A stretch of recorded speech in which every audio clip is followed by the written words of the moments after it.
me talk to you. The biggest icon in wrestling. Yeah.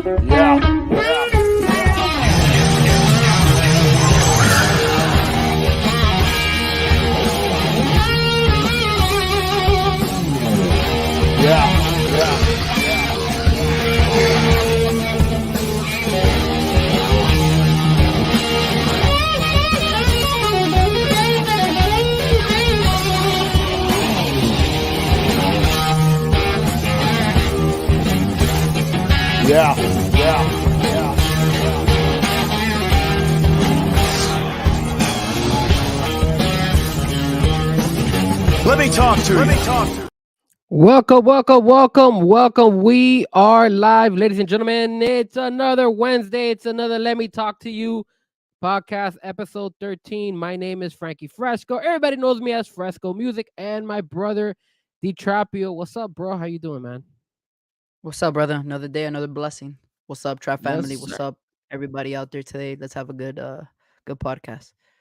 Awesome, bro. Awesome. So, we're already getting coming in. There it is, Chad. Thank you so much. Fins up. Absolutely, man. We're gonna go ahead and have a quick rundown of what we're gonna talk about tonight. So, the first 15, 20 minutes of tonight's show, we're gonna talk about NXT and some WWE news. We actually have we're gonna talk a little bit about Royal Rumble, talk about Vince McMahon crapping on people. Chase U from NXT. We got news on Chase U. We got the Dusty Rhodes final, and then obviously we got Vengeance this weekend. We'll be making our picks. When it comes to the football, after that, we're gonna talk about the Niners beating the Lions, Kansas City putting the upset on Baltimore. Super Bowl is up. We got the Niners against the Kansas City Chiefs, which is a rematch from last time they were here in Miami. So it should be fun. Then we talk a little bit about the Dolphins and some controversy coming up. We have some people who are upset with us. People who are upset with the Miami Dolphins. The Vic Fangio drama that a lot of us are unfortunately listening to, and it's going through all the social media platforms this last couple of 24, 48 hours. We'll also talk about a little bit about our free agents, of who the Dolphins have as free agents and who the Dolphins should resign. We'll talk about the Miami Heat, if they could just finally get a win tonight. Hopefully they win tonight. They're on a 7-game losing streak, so that's unfortunate, but let's see what they do. And then at the end, we'll finish it off with a little bit of soccer talk. And of course, we have our new segment, Speak the Unspoken. And remember, tonight we have Nick. He's gonna be saying "Speak the Unspoken." So throughout the night, we'll be talking. And when you're ready, Nick, you just tell me, Frank, it's time. Speak the unspoken. I'll hit the cue, and it's on you. Okay. Sounds good. And Josh, welcome. Definitely. What up, Frankie? Josh? Frankie, bro. First and foremost, I want to say I want to say F the 49ers, go Chiefs. And the second, I didn't like Bailey winning the Rumble, and that I almost broke my TV. That was dumb in Triple H part. All right, so let's start. Let's do this. Let's first start with a little bit of SmackDown. And the reason I'm going to start with SmackDown is because I was present. Yes, your boy Frankie was at SmackDown this past Friday. I was able to go to SmackDown. I was there. I had a really, really good time. I was excited. It was a kind of like a get together with me and a couple of my friends. Obviously, you guys know my friend Memo. He went with me as well. So we all wanted to go ahead and check out SmackDown all together. So it was fun. I have not been in a SmackDown show, man. I don't think I've ever been to a SmackDown show, to be honest with you guys. I really have not. But that doesn't mean that I haven't been to other events. I've been to Monday Night Raws, but never to a SmackDown. So I want to show you guys a couple of the back, like our little road trip. We usually don't do it with we do it with the Miami Dolphins, but since I was at SmackDown, I wanted to go ahead and share with you guys my experience at SmackDown. So let me pull this up for you guys. Here we go. And then I'm gonna go ahead and let me jump here. So first and foremost, there was Welcome to SmackDown, the show. It was exciting. It looked good. We had Bailey didn't show up. Did she show up? Bailey did show up. Yes, Bailey was there with the whole Damage Control team. Bianca Belair wasn't the one that showed up, but this was at the Kaseya Center where the Miami Heat play, so it was fun to see that there. Let's see what's the next one I have here. Oh, okay. So right here was our seats. So if you guys could check it What a out, view. What a view. we didn't have such bad seats. We had kind of like pretty decent seats. I will say this. So if you guys ever go to any of these Monday night or Friday night SmackDowns, try not to sit on the edge, because one thing that really does suck is right here on the side is the actual big screen, and it does block you. So unfortunately, we did have to deal with that, and you'll notice that a little bit on my videos that it was kind of annoying, and we weren't able to actually see the screen. So that was the only downfall. But besides that, it was really, really good seats, and for the most part, there was a lot of people. Now, if you look at this side over here, all this was not filled with people, and I'll see if one of my photos was able to capture that. There it is. So that I took this photo on purpose because I want, everybody always complains about AEW, and I wanted to show everybody, hey, look, it's not only AEW, WWE also has it. And as you could tell right there on the opposite side, you had a lot of people who did not show up for. Sir, that's an AEW shot. Don't like. Nah, I'm kidding. Sir, it's a perfectly SmackDown shot showing how that side of the arena was not sold out. I mean, now granted, Royal Rumble was the next day, so it wasn't like, hey, everybody wanted to go ahead and possibly go to Royal Rumble instead of SmackDown. So, and then of course, this was the photo of Randy Orton when he was out there at the beginning. He started the show. That was pretty cool of Randy Orton. Now, let's get a little bit up to some of the stuff, some of the videos that I have here. So, this was WWE champion. oh man, he's getting The all loud. WWE champion. And that's not an insult to that. It's just a fact of life. Yeah.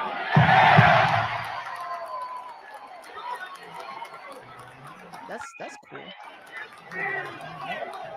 That was LA Knight. And then look, you see the screen right there? Look at that. And then AJ. Oh, Randy's kick up. Poor Randy, bro. Yeah. Very unfortunate that Randy had to get hit right there by Mr. LA Knight. Well, AJ Styles, and then obviously LA Knight.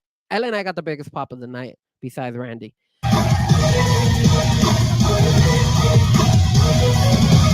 This was the Kabuki twins. They were there. They won the female tag team belt, so that was pretty cool. Their entrance was amazing too.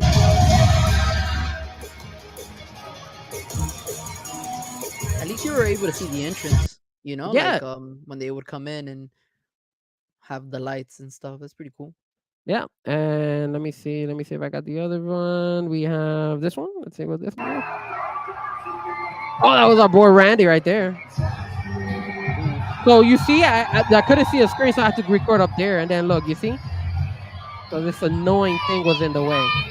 Oh, that's cool though. You guys were pretty close. Look at that empty ass seats over there. You see them? AEW style. It happens. I hear voices. It was really cool. It wasn't a bad SmackDown. I'm gonna be honest with you guys. It was actually a very entertaining SmackDown. This one we showed. This one we showed. This was just the other kick. So let's go up to the next one. These are the last couple I'm gonna show. So now I'm gonna play this, but please don't judge me. I did scream. That is me, and I am screaming. So don't judge me. Okay. So it's on this video right here. Damn. So here's the first one. Here was Carmelo, of course, NXT. From Boston, Massachusetts, weighing at 210 pounds, Carmella. Hey! Look at that. Look at that excitement from everybody. And there's Austin Theory right there. And Mr. Waller.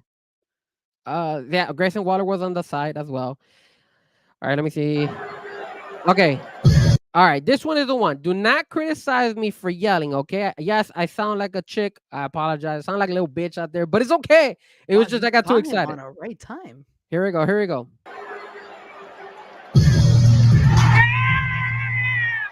Yeah, I know.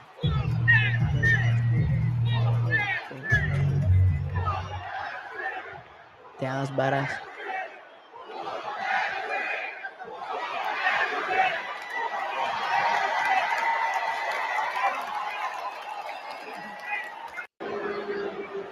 All right, we don't want to hear myself yelling again. So yes, I did sound You like a little heard that bitch. pop? You heard that pop? And whoever You- was screaming behind that camera, bro.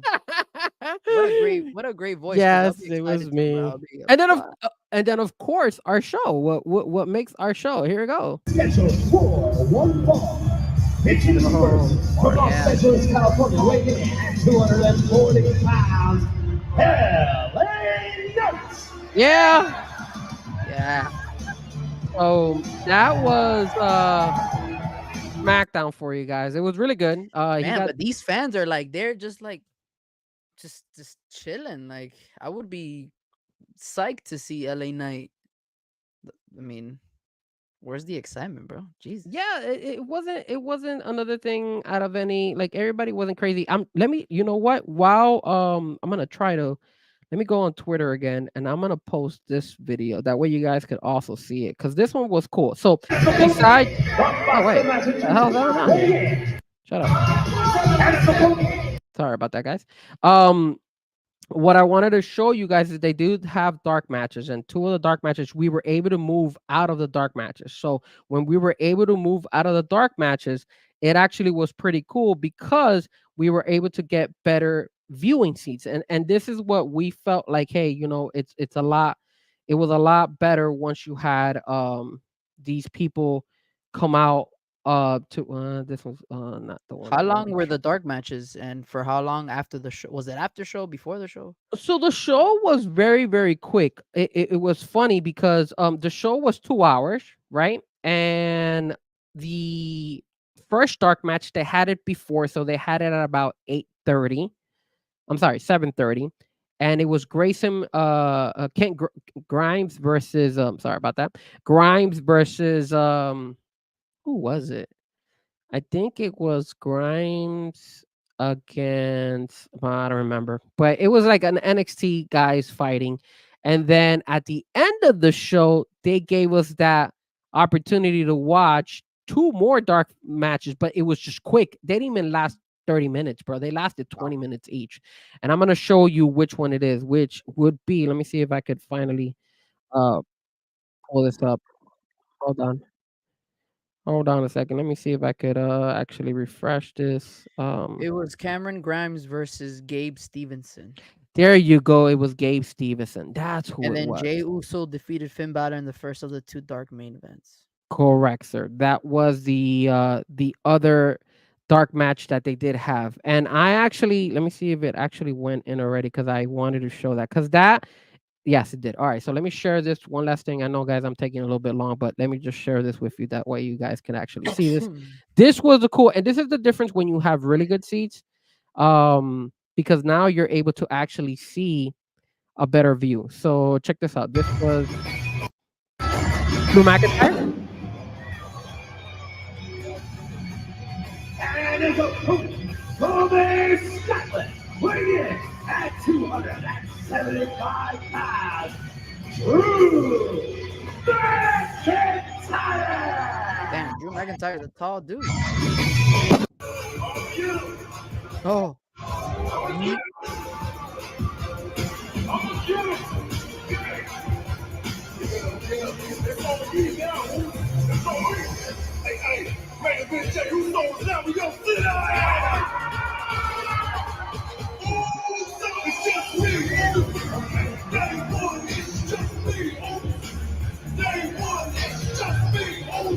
Check this out.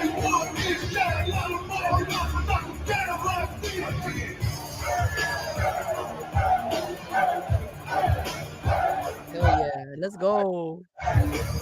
That was cool. Now that was cool. And I got a different angle.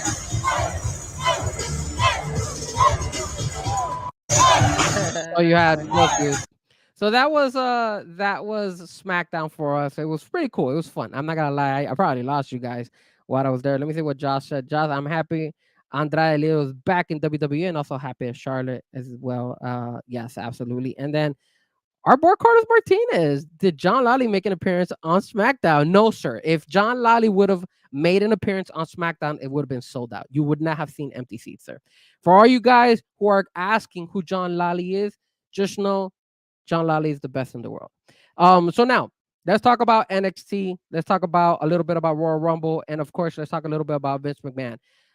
Vince McMahon. First and foremost, let's start there. So Royal Rumble happened. It was exciting and everything, but it kind of fell a little bit short because of the fact that Vince McMahon is shitting on women. So he wanted to go ahead. There was a lawsuit. The reason there was this thing whole blew up was because he forgot to pay the amount that he's supposed to pay for the settlement that he came. So since he didn't fulfill his payment, they went ahead and then she revealed everything. And then obviously involved in this issue is of course Vince McMahon and some unfortunate things that he's been doing. I mean, you know, defecating and peeing and stuff like that Crazy. with the girl, unfortunately. And then obviously they also involved Brock Lesnar. Brock Lesnar was kind of involved in it because Brock Lesnar, they were his name wasn't shown, wasn't stated, but they were saying that it was a particular wrestler who was in contract negotiations between WWE and the UFC. So that kind of gives it away. And then of course you had the video where apparently the girl sent a video to Brock Lesnar. Brock Lesnar really, really enjoyed it. It was of the girl, you know, doing number one. And then obviously from there, it generated that, you know, he was supposed to meet up with her, have his moment with her, but apparently bad weather happened and he was not able to enjoy that. So I don't want to go into too much detail about I've already explained most of it. But Nick, what do you think? You know, we saw Vince McMahon resign. Do you think Vince McMahon will ever show his face in WWE, or should he get banned like Chris Benoit? Oh, I said that name. My apologies. CB. Yeah, that's a name we should not, talk about. But when it comes to Mr. McMahon, yeah, the damage is done, my friend, and he needs to handle and whatever it is that he's guilty of, you know, justice will serve. And hey, man, he abused the authority he had for so many years, and was done in the dark will find a way to shine. So it's up in the air now. So hopefully, things get situated. It's crazy what I've been hearing about him. Like, me growing up as a big wrestling fan and seeing him being part of so many storylines, and to know behind the scenes he's doing these things, man. Wow. It left me a little bit speechless. I'm not gonna lie. But hey, when you abuse your power, this is what happens. So Yeah, I justice think will serve. I think I'm satisfied with the fact that he resigned. I think it's gonna help kind of alleviate all the bad Tension. publicity that the Yeah. whole bad publicity that WWE was having, because you could tell Royal Rumble was, in my opinion, was a little bit affected. You know, after, if you guys listen to the post conference, the post game show, well, not the post game show, but the post game conference that they have, there was a lot of questions about, Vince McMahon, the whole issue. And the reason that there's a lot of questions about Vince McMahon is obviously because of the actions that he took. And as a matter of fact, the fact that, um, when he got suspended the first time around, it was because the committee, the WWE committee, who was actually being, who some of the members in there is actually Triple H and Stephanie McMahon, and they suspended him they gave him a light sentence. You feel me? And now Triple H is handling that the whole WWE. So it's a bad look for Triple H.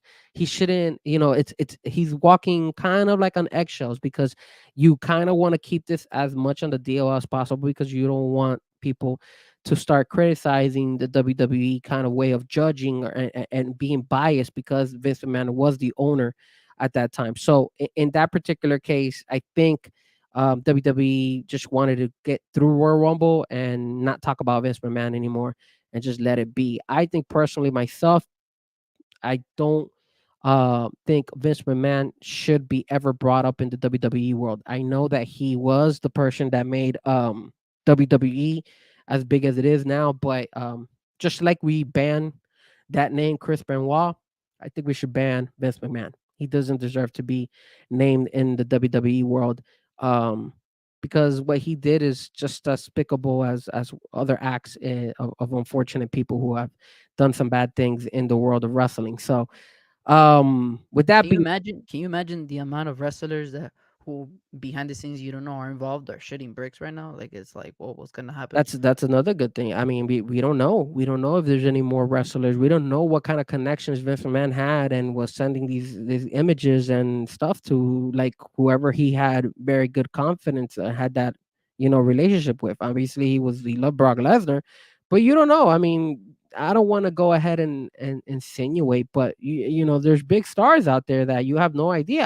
I mean, even with Triple H, he could have use that information and shown. You never know. Triple H, The Undertaker back in the day, God forbid one of those guys comes out and they say something about those guys. That's gonna ruin a lot of wrestling fans and their image. And for me, Definitely. who, for example, I like Brock Lesnar, but after hearing that, it kind of taints his name in my eyes. I mean, I really liked Brock Lesnar because he did the UFC and the WWE, but now, I kind of don't want to see Brock Lesnar. And I think that's one of the reasons why he didn't show up to Royal Rumble, because I believe he was scheduled to come in.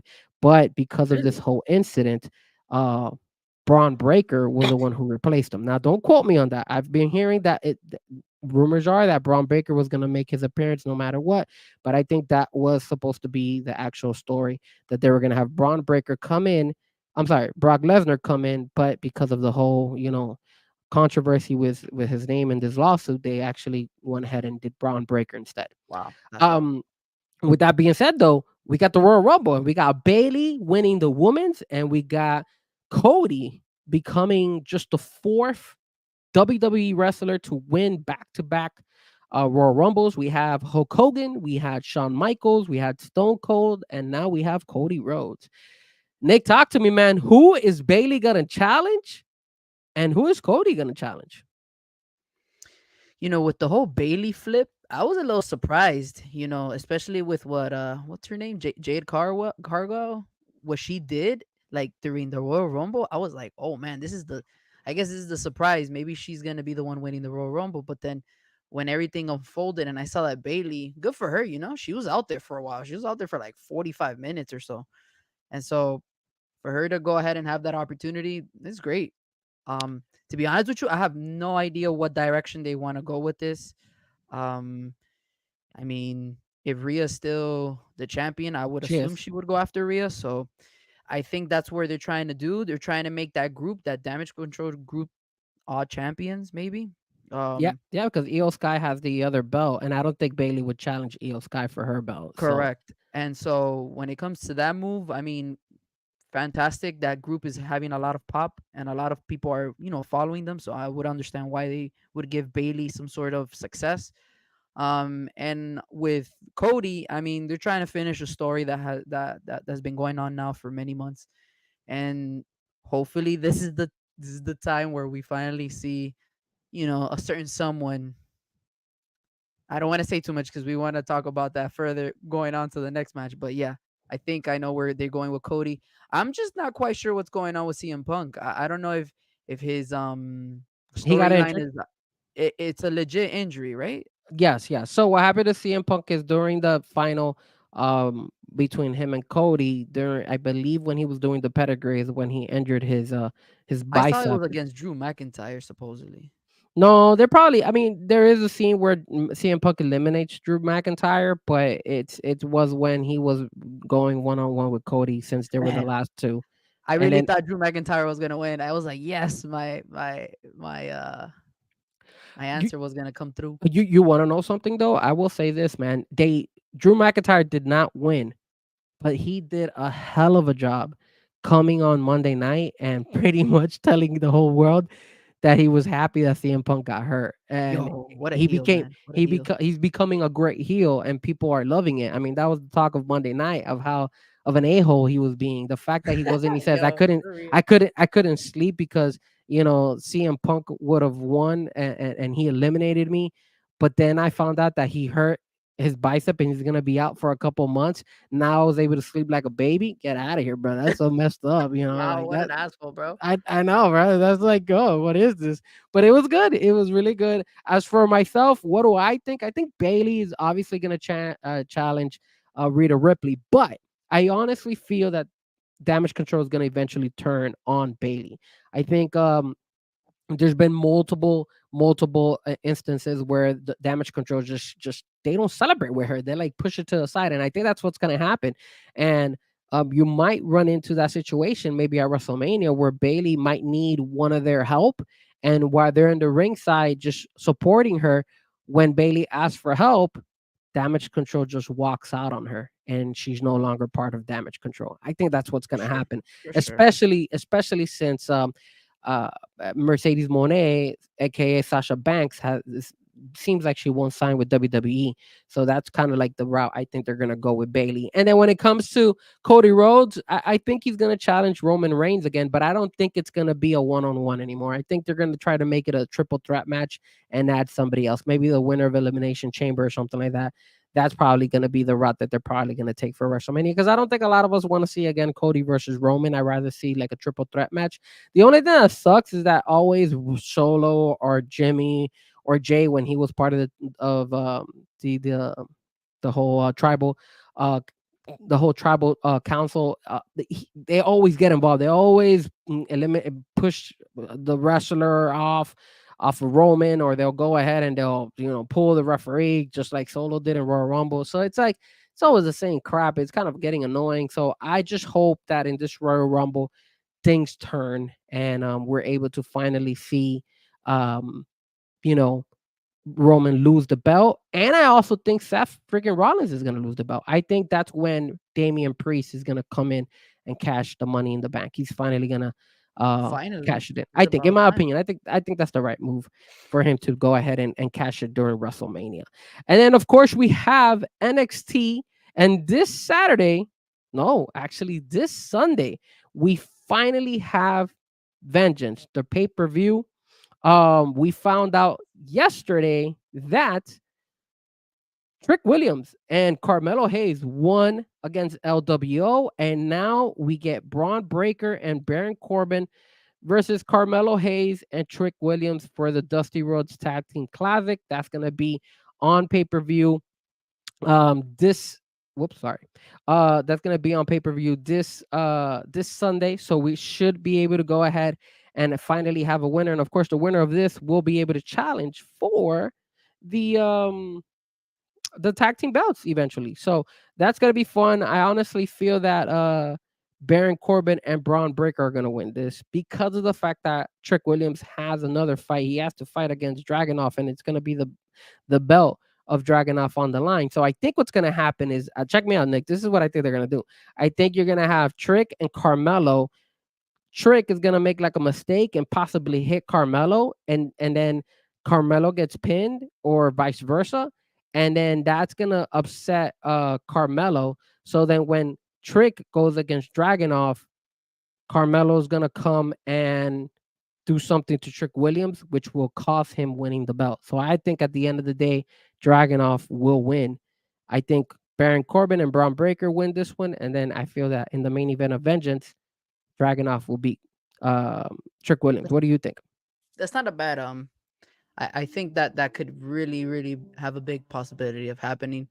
Or I mean, they can also go the all winner route. Have them win the tournament, and then on top of that, give Trick Williams even more on the spotlight of him also winning the championship belt, and that would make maybe Carmelo a little bit jealous. And once they finally challenge for the tag team, maybe something boils down there, and then that's where they break up. But there's you and I are on the same page. I feel like we're both feeling like there's going to be some sort of separation due to one action or the other, and it's going to lead them to possibly even have a little feud between them. But we don't know when WWE is going to pull that, so we'll just sit back and wait. But I'm very excited for Vengeance. It looks like a really good pay-per-view. All the storylines are looking well collected, and we'll see what happens. The other fights that are happening is Dijak is going against Joe Gracie. Joe Gracie and Dijak were duking it out last night on NXT. They were both fighting. There was like a part where they were like on top of like I guess it was like a semi truck or something, and he threw I think it was a Joe Gracie onto the dumpster. So that was pretty cool. So that should be that's a no DQ match that will be happening. There's also a I'm sorry, a 6-person mixed tag team match, and that's gonna be the family, which is Tony D'Angelo, Channing Stacks, Lorenzo, and Adriana Rizzo versus OTM, which is Lucian Price, Bronco, and Jada Parker. And then of course the two main events, obviously, besides the main event with Trick Williams and Dragunov, is gonna be the North American title match, which is Oba Femi defending it against Dragon Lee. Again, that's the rematch. Dragon Lee had the belt before, and then Oba Femi cashed in his I forgot what you call it, but I think it's like a spotlight or something. He won that tournament where he beat out the rest of them, so he was able to cash it in, and he was able to get Dragunov weak, and that's how he beat him. So Oba Femi will be going against Dragon Lee, and of course the women's championship match between Lyra Valkyria versus Roxanne Perez. And then for my picks on those two matches, the women's championship belt and the North American championship belt, I think Obafemi wins. I think he's gonna keep that. I mean, I think they're pushing him. I like Dragon Lee a lot, but I think Obafemi needs to pop. And then when it comes to the women's championship, I think Lyra's gonna retain the belt. I don't think Roxanne Perez is gonna be able to pull the victory. What do you think? Who you think is gonna win? Lyra, Roxanne, and then Obafemi versus Dragon Lee. Who do you think is gonna win each one of those? Obi and Valkyrie. They have so much pop going on for them, and they're just gonna dominate. And really, one is gonna become a new champion, and the other one's gonna retain the championship. So yeah, definitely. Perfect. Awesome, man. All right. Well, that actually goes ahead and finishes up our wrestling talk.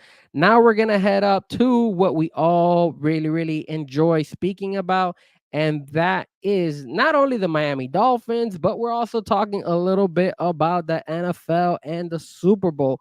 We finally had the AFC Championship game and the NFC Championship game, and the Niners beat the Lions, and the Kansas City Chiefs went to Baltimore and upset Baltimore. Crazy. Nick, talk to me, man. What did you think about this Niners versus Lions game? What did you think? Do you feel the same what I felt? Because I felt that Detroit choked, man. I felt like our boy Dan Campbell just made some really, really bad decisions. And I know a lot of people don't want to criticize him, but I will criticize him. I thought he made the wrong mistake by not kicking those field goals. What do you think? Man, Detroit came out there swinging, bro, in the first half of the game. They had complete dominance in the run. They were scoring, and things were flowing with them. While on the other side, San Francisco kind of started off a little slow, couldn't have any push forward on the field, but eventually things kind of started, changing in the second half. Definitely in the second half.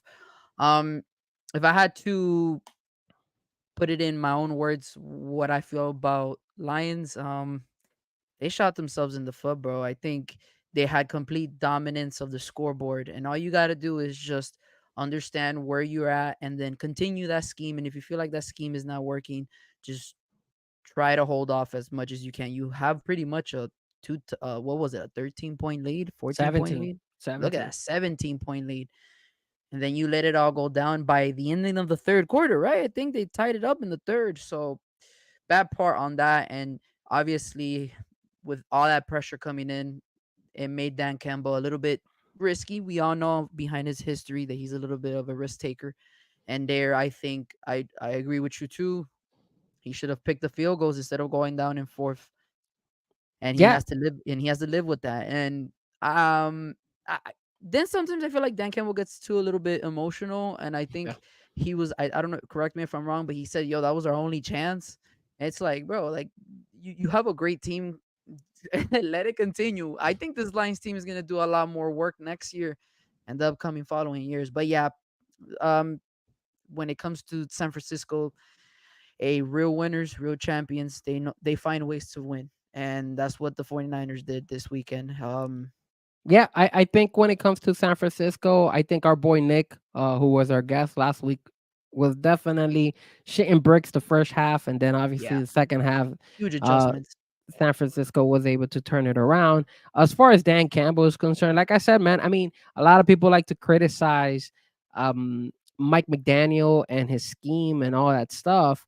But if I look at Dan Campbell cost that game. I don't. Jared Goff played a really good game. Jared Goff threw the Phenomenal, dude. ball. Yeah, Played man. well, very well. He was Well, on pretty well. point. He was Mhm. finding all his receivers. There were some drop passes, but He did well. overall it wasn't like he choked. It wasn't like he didn't step up to the plate when they needed it to. It's just when it came to those fourth downs, I don't think you're supposed to take them. And I know Dan Campbell is the one that says, "Hey, look, I've always been, a risk taker. I'm gonna go for that fourth down." And I think he also doesn't trust too much his field goal kicker. But you know what? It's the NFC Championship game. You can't just go every single time for fourth down because if you don't convert, which is what happened, there goes the momentum. And then, at the end of the day, it allowed San Francisco to come back. And then Gibbs making that fumble, and then San Francisco had that short field. It just nothing went their way. Once momentum shifted to San Francisco, it was like Detroit was lost. And again, I blame 100% on Dan Campbell. Maybe you could blame some on the defense as well, but those Dan Campbell decisions is the real fact. That's the real reason they lost. Momentum is a big thing in sports, and it swung completely to the 49ers. When it well, you were gonna say Yeah, something? when you look at it, beginning of the second half, field goal, then Detroit downs, San Francisco touchdown, then Detroit fumble, San Francisco touchdown, punt, then San Francisco did a field goal, downs, and then touchdown. By then it was 24-10, and then it ended in 24-34, and then that's when Lions scored a touchdown. But by then it was too late. It was just too Yeah, late. and not only it wasn't not only those calls of not kicking the field goal. That one where they were that last drive where they scored the touchdown, I think on fourth down. You run the football? I mean, come on, dude. You run the football. I believe you give it to Montgomery, and Montgomery gets stopped on like the 2 yard line, and then you have to spend one of your timeouts. That's bad coaching, man. That's not good decision. Why didn't you run that fourth down play on your third down play? It just made no sense. Like it was just bad coaching at the end. And I don't know, man. So then obviously now they had to rely heavily on an onside kick. And in the NFL, if I'm not mistaken, there's only maybe like a 5% to 10% chance of Handful. recovering, like Yeah. even less, I think, of recovering an onside kick. Like, come on, man. It's just bad coaching. And I think it hurt them. Hopefully he learns it. It was his first year in Detroit. And he took them far. Can't hate, can't say that they did not have an amazing season. They did. They were able to win. They had a winning season. They had playoff football in Detroit for the first time ever, and they won. They took care of business, but unfortunately, they fell a little bit short against San Francisco. And then we got Kansas City, and of course the Baltimore Ravens. And I'll go ahead and speak first about this one. I honestly I don't want to put the blame on Lamar Jackson, but I have to, and I have to blame also the coaches. I mean, you stop running the football. Lamar Jackson is not a bad football player. He's the most athletic player, the most athletic NFL quarterback in the NFL. Is he the best quarterback in the NFL? No, he was playing against that guy, and he was on the opposite team. But dude, you stop running the football. Lamar Jackson looked hesitant, man. Like the guy would not run. Like I'll give you this, guys. I put a parlay. The parlay was that Lamar Jackson was supposed to get me at least 65 yards rushing. He didn't get me that. He got me less than that, and I lost my parlay because of that.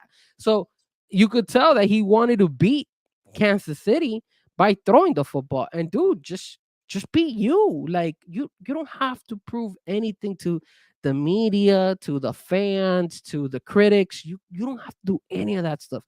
Just do you, bro. And just whenever you have the opportunity to throw the football, you throw it. And whenever you don't see anybody open, use your legs. That's what got you there. That's who you are. That's your bread and butter. That's why you're gonna win the MVP. Use your legs, and you failed. You wanted to try to prove all your critics wrong that you could throw the football, and it cost you guys the Super Bowl because I honestly feel that they're the better team. What do you think? Um, I think Baltimore played a very poor first half and things got picked up in the second, but a lot of things just weren't fortunate for them, especially with the Jose Flowers fumbling at the end zone, resulting in a touchback, and that whole bad taunting call that Zay Flowers did um, when it came to having to gain that big yardage up the middle of the field from Lamar Jackson. And you know, like I said, like you said, I think the Chiefs try to make sure that Lamar Jackson didn't beat them by the by his legs, but more with his throwing. And there were some throws where Lamar Jackson just didn't seem comfortable and it looked forced. Um, and overall, but in the second half he played pretty well. But in the first half he was just sloppy. And then Patrick Mahomes, man, I'm still surprised with this guy. I mean, it whenever you doubt him, he just brings up his A game and he just finds a way to win with anybody. I mean, he has Travis Kelsey, I understand that, and Isaiah Pacheco, but aside from that, he's elevated other other players with their level of play, with Rashee Rice, and if I'm not mistaken, the other guy is there's one more guy that they have. I forgot. He's like another rookie wide receiver. Oh, Zay So Flowers. no, that's Baltimore. I'm talking about the Chiefs. But overall, it's another year for Mahomes to try to win another chip. Who will beat this guy? Who will beat this guy? I mean, it seems like we have two different teams in so many positions. Look at the Dolphins. Dolphins started off really well, hot in the beginning of the season, and then slowly, when the season was coming to a close and getting closer to the playoffs, their level of play kind of started going down. While Kansas City was, they were going through a lot of stuff, but they elevated the game at the time that it was needed most. And hats off to those guys. I wanted Baltimore to win, but you know, having to be received so nicely over there in Kansas City when we went to go see them against the Dolphins, I don't I don't mind seeing Patrick Mahomes at the Super Bowl. For me, it's the same, man. I mean, those Kansas City fans really treated us really, really, really nice over there. So because they treated us really nice, and they were one of the ones that went out to us and said, "Hey, look, I don't care if you guys beat us. I mean, we were in your shoes a couple of years ago." So after that, man, I'm not gonna lie to you guys. I am a big Kansas City fan after Miami. So moving forward, I probably will be a Kansas City fan. And how can I not be rooting for Kansas City when you got Tay Tay out there, baby? Tay Oof, Tay showing the love. I love Tay Tay, man. I Tay, gotta man. play Tay Tay when I DJ and stuff like that. I play Taylor Swift all the time, bro. I mean, it is what it is. How can you not play some Taylor Swift? So in reality, I really do. I was happy.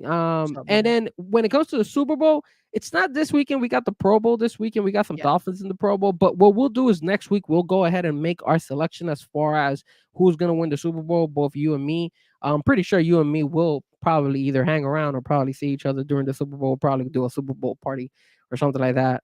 But either way, it should be a hopefully a more entertaining Super Bowl than the one that they showed here in Miami. Even though the Miami one wasn't that bad a couple years ago, but still. Um, the other thing we wanted to talk about, it's the actual scandal. It's been making its rounds this whole last 48 hours. And of course, you guys know what I'm talking about. That is the Vic Fangio drama for your mama situation, which is basically Ron Jaworski came out on radio and said some stuff about the Miami Dolphins. And I'm gonna play the audio. You probably have heard it already multiple times, but I'm gonna go ahead and still play it. Look at Memo. What's up, Memo? Definitely. What's going on, brother? And uh, damn, if you can't beat them, join them. No, Memo, that is not the case. It's not that we joined them because we can't beat them. We joined them because their fan base was very, very nice to us, and they welcome us with open arms. So I'm so not gonna hate on them. I, So I I mean, I'm not a Kansas City fan, but I do appreciate the respect that they gave to us over there when we were in hostile territory. But if you want my opinion, if I want who wants to win the Super Bowl, I gotta go with San Francisco, man. Screw Patrick Mahomes. damn. For me, Chad said Kansas did a great job putting him under pressure, but mainly time of possession. They had to throw the ball. I will look, Chad. I'm gonna be honest with you, man. I agree with you, but partially because at the beginning of the game, this game was like head to head. Remember that long bomb that he threw where they were able to catch, and then it was pretty much, I think it was either 7-7 or 10-7, one of the two. So they had no reason to be throwing the football. They could have just ran the football a couple of times. I think Kansas City did a really, really good job bringing the heat on Lamar Jackson. And I think that's where Lamar kind of hesitated and said, "Yo, I'm gonna throw the football," and he should have not done that. He should have just ran with his feet. Use what got you there, and it's his feet, his athleticism. The guy's really good. So when it comes to that, don't throw the football, run. And if you do have to throw the football, make it count. He did. And again, Zay Flowers did mess up. There was that one where he unfortunately got fumbled right at the end. So they had some bad breaks, but overall, I think Baltimore had plenty of opportunity to just run the football, man, and use Lamar's feet. They didn't. And then once they fell behind, then that's when, hey, the pressure's on. Now Lamar can't run. Now I have to throw the football. And then when he has to throw the football, that's when, hey, things are getting bad. And then he was kind of like having hesitation and struggling out there. So we all know that his accuracy is not the best, but when when he felt like he was falling behind and he had to make a comeback, and with all the stakes to go to the Super Bowl, he fell short when it came to throwing the football. And I think that is the reason why Baltimore struggled, because they fell behind too quickly, and then Lamar had to produce, and everything wasn't going their way. Let's just keep it real. They had that fumble. They had a couple of things that didn't fall their way. Some penalties, some dumb penalties that they had, like personal. It was like I think there was one where they hit the hell out of Patrick Mahomes in the helmet, and that didn't help. There was so many things that they were just sloppy, dude, sloppy, and you gotta blame that also on the coaching because it was just sloppy. Um, Josh says the reason I don't like San Francisco is because of Bosa, Kittle, and is annoying. Yeah, I mean, all these guys are annoying sometimes, but for me, like I said, I like Kansas City because of how they treated us, so I'm gonna be rooting for them. But now, and Frankie, for me, Boyer overrated. Wait, you wrote Frankie for me, Boyer overrated Fangio. Okay, we could talk about this. Okay, that's We could talk interesting. about this, but before we talk about this, let me play this. I want to play this. I want you guys to hear. I want you to think. I want you guys also to comment. Let me know what you think. If you haven't heard it, probably you've been busy the whole week because it's the only thing that's been playing all around all social media for us Dolphin fans. So let me add this here. Let's play it. And I'm curious from your personal standpoint or just more observing standpoint through the years, what All right, hold on. Let me bring it back. Let's start from an Eagles standpoint, then we'll get to sort of the rest of the league. The coordinators, you have. Wait, and let me know, guys, if you could hear this. You could hear this, right, Nick? Yeah, I can hear it. Okay, so I'm assuming everybody in the chat. If in the chat you could hear it as well, let me know. Give me a thumbs up, Josh, Chad, Memo. If one of you guys can hear it, let me know. Deep relationships with so many people in the NFL. And I'm curious from your personal standpoint or just more observing standpoint through the years, what do you think of Kellen Moore and what he'll bring to the table? What do you think of Vic Fangio and what he'll bring to the table? I am absolutely very excited about both hires. I've known Vic Fangio back since the mid-'80s when he was with the USFL Philadelphia Stars as a volunteer, unpaid assistant, cutting his teeth in professional football. Wild. I've kept in touch with Vic all through the years. You won't find a better man, a football lifer, a guy dedicated to his profession, a great designer, not an ego that impacts anyone else. And when I knew it was going to be Vic, it was going to be hired, I started doing my research again. I know his football style and what he wants to do. But back in 2019, Sean McVay, Kyle Shanahan, and Matt LaFleur were pretty damn good NFL coaches. All said the toughest coach to prepare for defensively is Vic Fangio. Now that's saying a lot right there. When those three guys at the height of the game, recognize Vic Fangio as a great designer. Yeah. So, and I kind of felt as things were falling apart after the season, there needed to be an adult in the room, a guy that really understood the ups and downs of the NFL.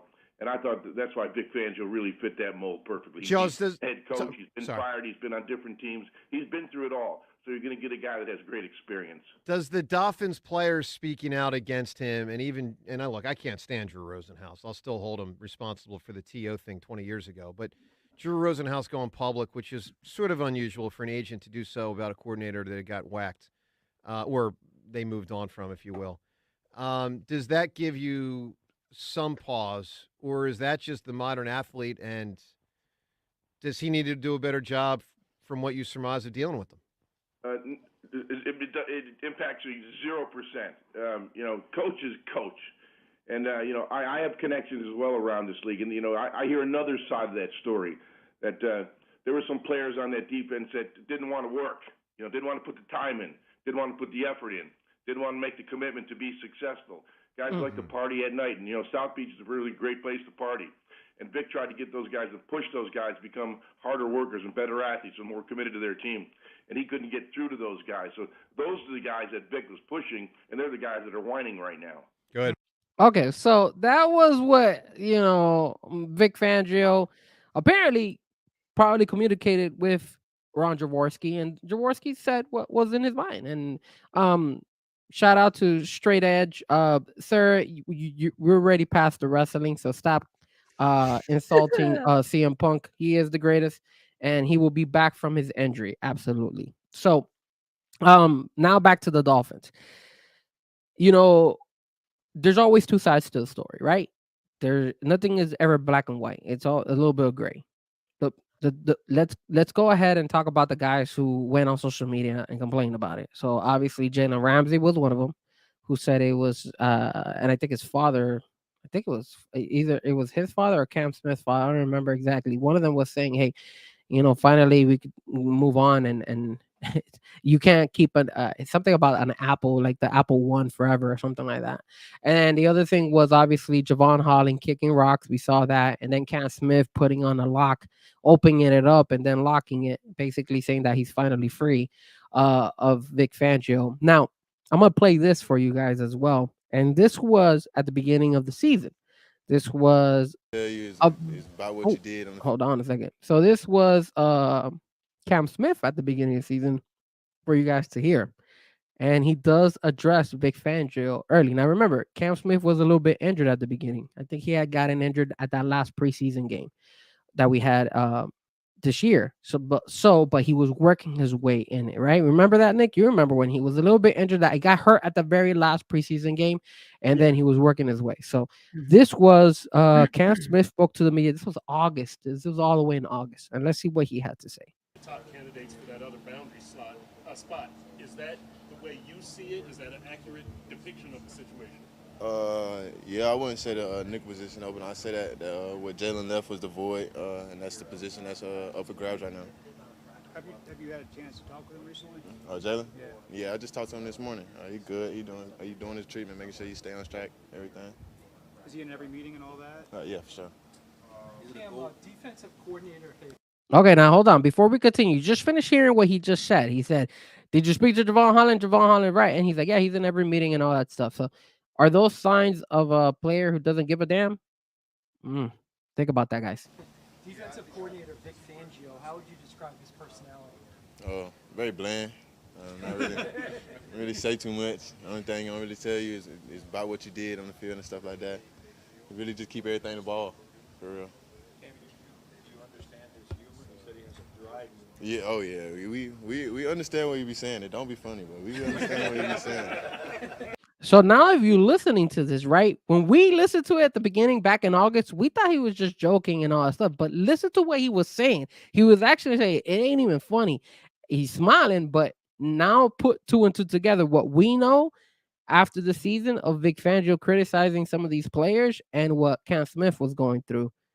Now you can kind of put two and two together and be like, man, there was more into it. Obviously, he's not trying to show it. He's laughing and stuff like that. But, if you kind of read between the lines, all of a sudden, now you're noticing this. He said he took issue with some music you guys play as well. Yeah, he don't like nothing that we playing there. What about him? He said he playing some Earth, Wind & Fire, Frank Sinatra. We can get into it a little bit, not the whole meeting, a little bit of the meeting. I'm sure you're pretty anxious to play in these preseason games to show what you got? Really anxious, just kind of being out, just trying to see everybody else making plays. You just sit on the sideline like, damn, like I could have made this play, I could have made that play, da da da. So like just kind of sitting out there, just imagining myself making plays. So I'm just great to be back. Did you do a lot of pacing? I think I saw you moving around a lot on the sideline. Yeah, moving back and forth from the sideline, just kind of congratulating people every time they got off the field and stuff like that, trying to keep everybody up. Okay, so Nick, talk to me, man. Does that sound like a guy who like partied, that didn't give a damn about the Miami Dolphins defense, who didn't care about this team? Second of all, did that sound like Jalen Ramsey's another guy who didn't give a damn about the team, who went ahead and said, "Screw this, we don't need this. Let's get this out of here. Let me go party with whoever I want to party with and stuff like that." And then thank you for the clarification. It was Javon Holland's father, so thanks, Josh, about that. So what do you think, Nick? Two sides to the story. Who's telling the truth? Is it the players? Is it Vic Fangio with Ron Jaworski? What do you got to say? Talk to me here. After hearing all after hearing all of this, and listening to you and seeing what you were pretty much building up to what we're talking about now, we have to also realize that a lot of the players today, they want to be free. They don't want to be like, um there's a difference between being disciplined and being focused, but sometimes you also have to understand that the players are young and they also want to go out and kind of have their own thing. But man, it looks like the attitude that Vic Fangio came in and for the defense was too much for them. And I think that's not Vic Fangio's fault. I think this is where Chris Greer and Mike McDaniel should realize, hey, like, you know, it seems like this team, how can I put it? Like they work for each other, but they don't really respect their authority. You get me?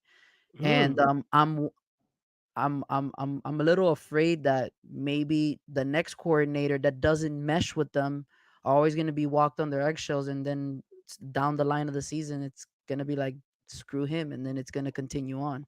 Whoa, whoa, whoa, whoa. Hold on, sir. Hold on. So now, all right. So let me talk to you here. Let me see something. So are you saying that the Miami Dolphin players, not only the Miami Dolphin players, just players in general, this generation, are the type that they feel entitled to the point where, if they don't match with that coach, we don't want to play for him. We don't deserve. I don't want to play for that guy. So what the hell? Let me get him out of here. Is that I the mean, way? look at Brian Flores. When Brian Flores left, there were some people that were happy and there were some people that were don't. I'm not saying that the team runs the organization, but at the same time, though, the personality of someone being stern and strong and authority, you would think it would bring out the best out of them, but instead it was like, nah, I don't mess with you, bro. Like, you don't got to tell me what to do, type of like. And that's just my observation between this drama. At the end of the day, though, there will be a defensive coordinator who is going to mesh with not all the players, but mostly the players, and strengthen whatever it is that they're strong in and maximize the talent. Um, I don't believe this whole thing about players feeling entitled, because I'm gonna tell you something right now, man. The two coaches that are in the Super Bowl are two old school coaches, Andy Reid and Kyle Shanahan. These guys have been in the league for years, and they don't come with this rah rah cheering stuff for the players. Now, you guys know that I'm a big, Mike McDaniel fan. I really do, but I think this is where Mike McDaniel might hurt himself. A lot of people say he's a raw coach. He's a players coach. He just goes with what the players do.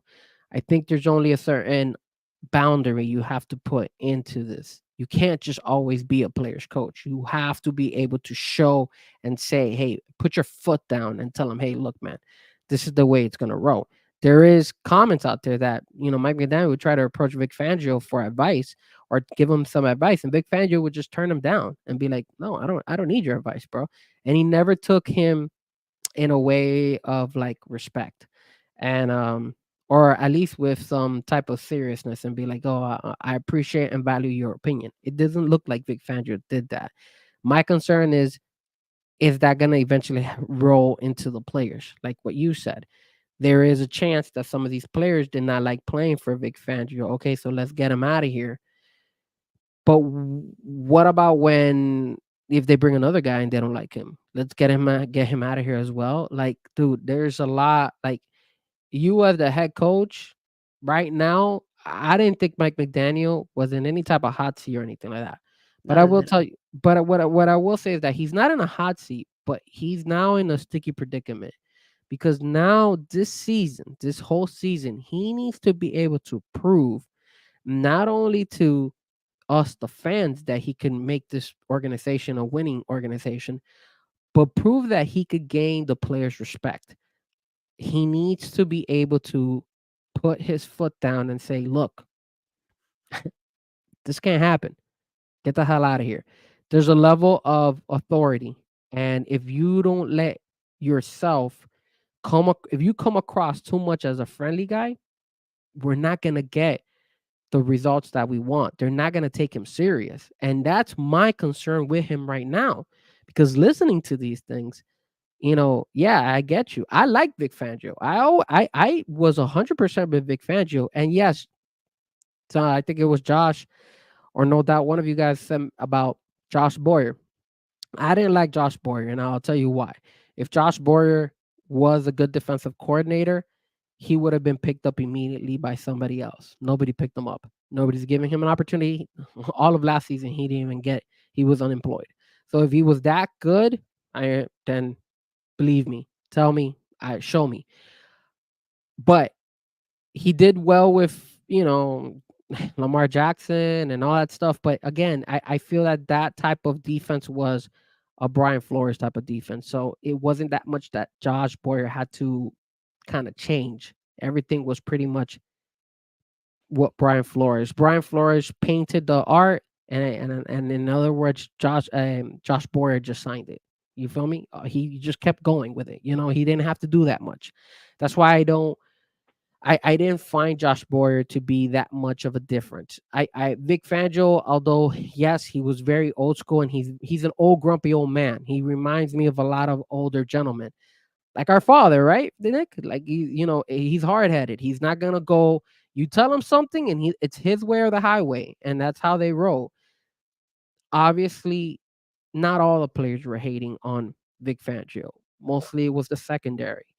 But at the end of the day, whoever the Miami Dolphins decide to bring for the defense, I'm just hoping that we don't run into this all over again, where we see the players go ahead and say, "Screw this guy, I'm walking."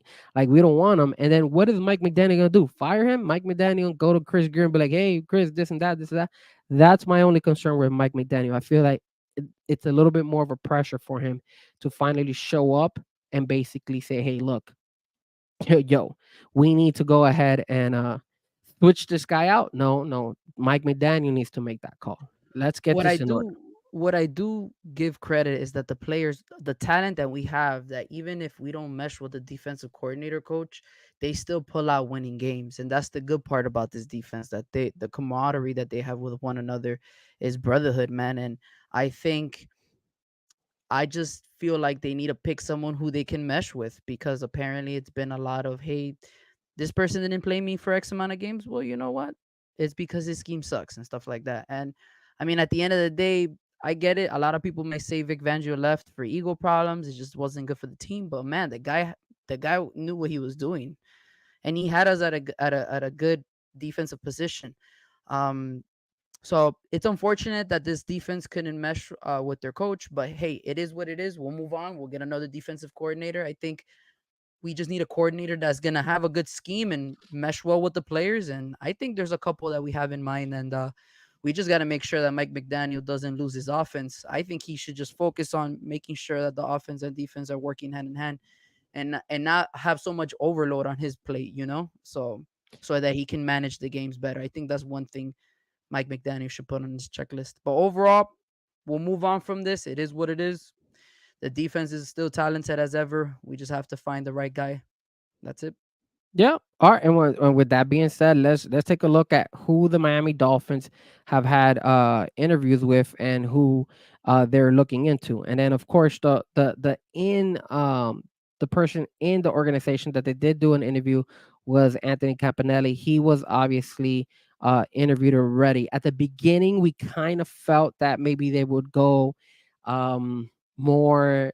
They'll like to keep it more in house, but now obviously it's looking like I don't think they're going in house. I think they're going out.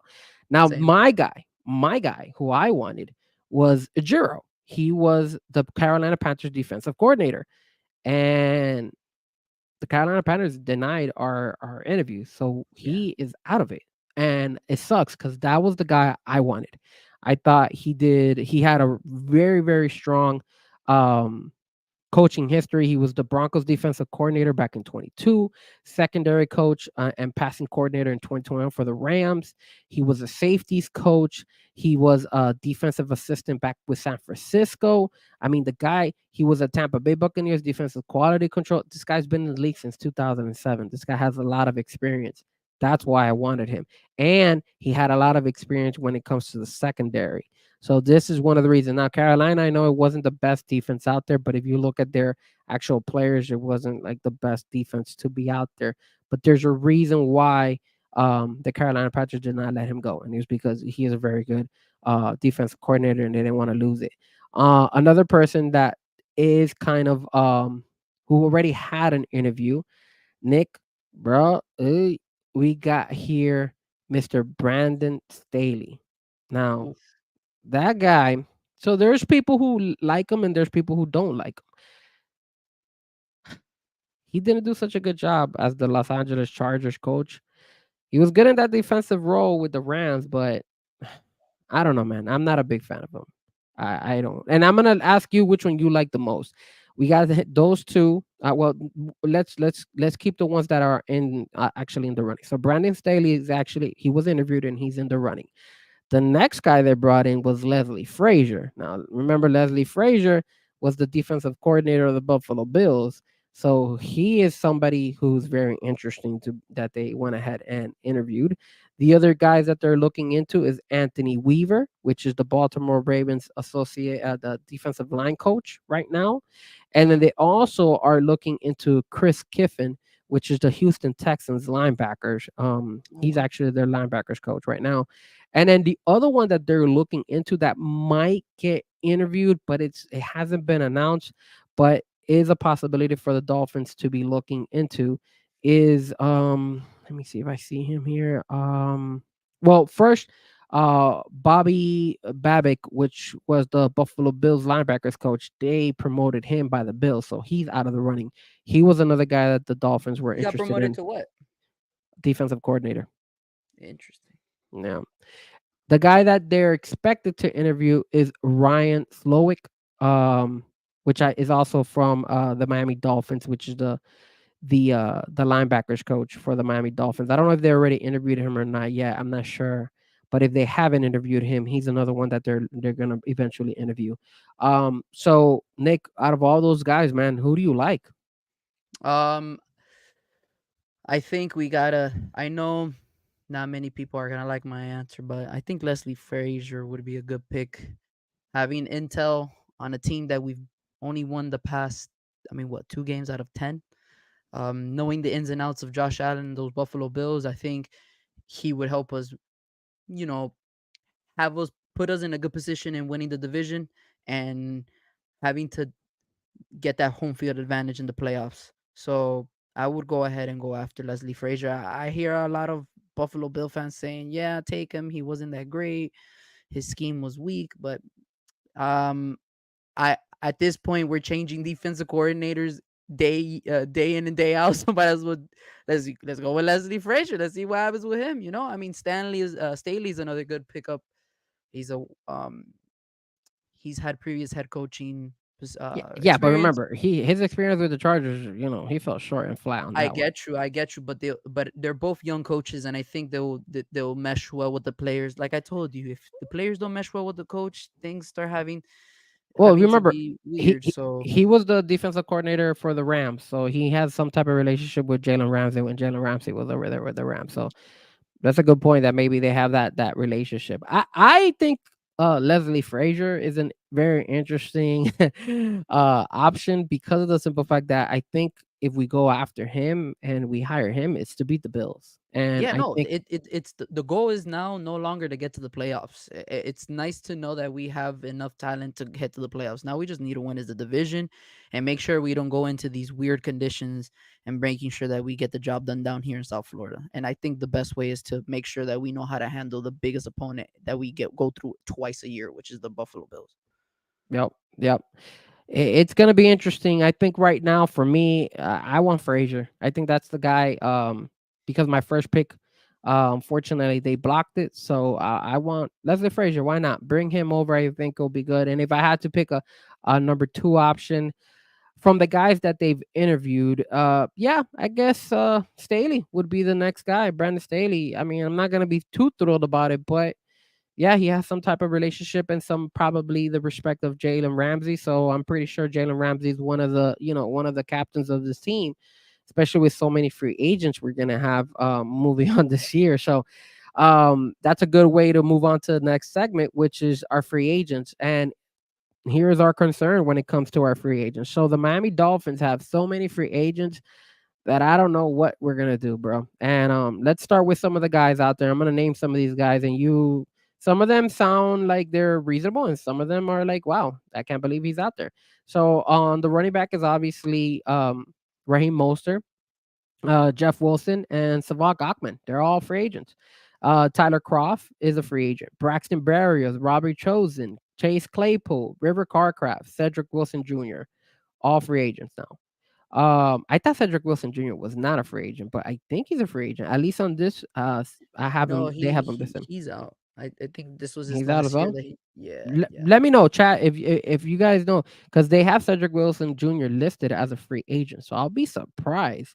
But Robert Hunt, free agent. Kendall Lamb, Connor Williams, Isaiah Wynn, Raekwon Davis, Christian Wilkins, um, Melvin Ingram, obviously, Andrew Van Ginkel, Eli Apple, Justin Bethel, Elijah Campbell, Nick Needham, Deshaun Elliott, Brandon Jones, even our punter, Jake Bailey. They're all free agents, bro. Like, and this is Justin Houston, another linebacker who's out Remember, there. we did a lot of 1 year contracts.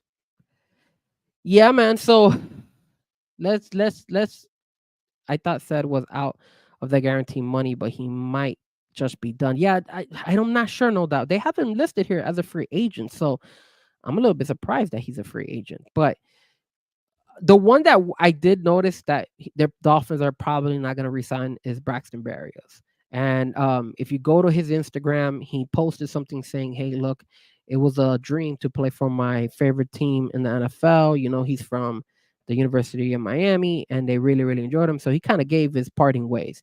Christian Wilkins, he kind of gave his parting ways when it came to Hard Knocks, and you kind of saw that as well.